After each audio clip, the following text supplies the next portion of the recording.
Assalamualaikum warahmatullahi wabarakatuh, sahabat MJS ya. Berjumpa kembali dengan channel kami yaitu MJS 2769. Alhamdulillah MJS, kali ini saya lagi berziarah ya, berziarah religi, yaitu di makamnya Kanjeng Sunan Ngampel. Sahabat MJS, sambil berjalan menuju ke makam, kita jalan-jalan dulu ya, melewati pasar, yaitu sebelum masuk kita harus melewati 2 pasar di makam Sunan Ngampel ya. Dan saya mau sedikit bercerita tentang sejarahnya Kanjeng Sunan Ngampel. Dan di kanan kiri Kanjeng Sunan Ngampel juga ada makamnya Mbah Soleh, Mbah Bolong juga ada ya. Ini saya mau sedikit cerita yaitu Kanjeng Sunan Ngampel.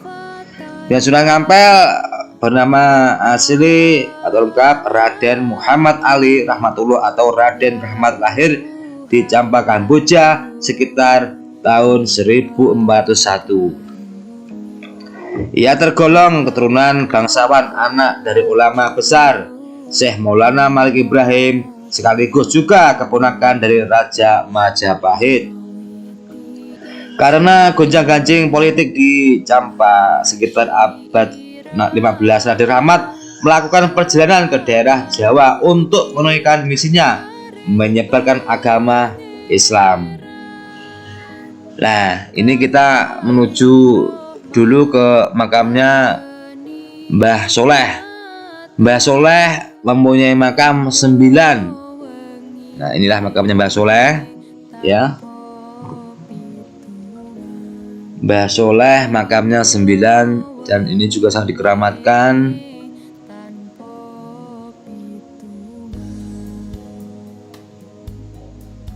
Mbah Soleh dulu tukang sapu masjid ya, yang meninggal 9 kali. Jadi makamnya juga 9 samping masjid Ampel. Sahabat MJS, ini saya mau bercerita lagi ya, cerita sejarahnya Kanjeng Sunan Ngampel.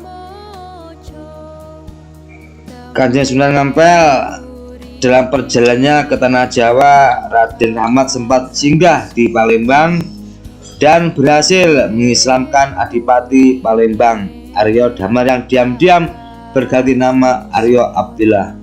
Ia juga singgah di Tuban dan berlabuh di Majapahit. Karena hubungan baiknya dengan Raja Majapahit kala itu, Prabu Brawijaya atau Raden Rahmat diberi sebidang tanah di Ampeda, Surabaya. Ya, ini pasar Kanjeng Sunan Ngampel yang sebelah kiri ya. Di sanalah basis pertama dakwah Raden Rahmat berdiri karena ia menyebarkan Islam di kawasan Ampledanta. Ia dikenal sebagai Sunan Ngampel. Di kawasan Surabaya itu dakwahnya dimulai dengan mendirikan pesantren Ampledanta. Ia mendidik kader-kader penyebar Islam. Di antara murid Sunan Ngampel yang terkenal adalah Kanjeng Sunan Giri, Raden Patah, Raden Kusen, Sunan Bonang, dan Sunan Derajat. Dakwah Islam yang dilakukan Kanjeng Sunan Ngampel bersamaan dengan lemahnya posisi kerajaan Majapahit.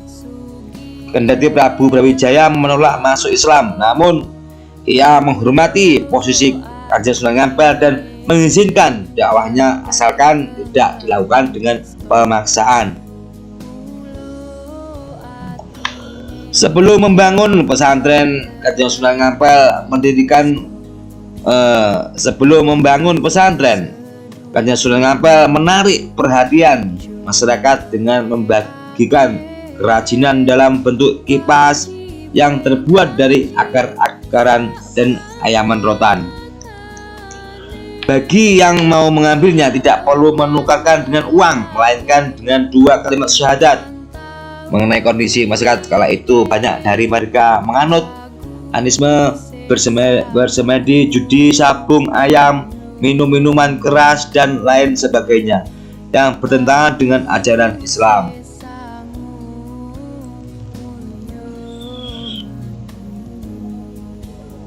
Karena itulah Kanjeng Sunan Ampel menekankan prinsip moh limo dalam dakwahnya sebagai berikut: moh main atau tidak berjudi, moh ngombe atau tidak mabuk, moh maling atau tidak mencuri, moh madat atau tidak menghisap candu, atau moh madon atau tidak berzina.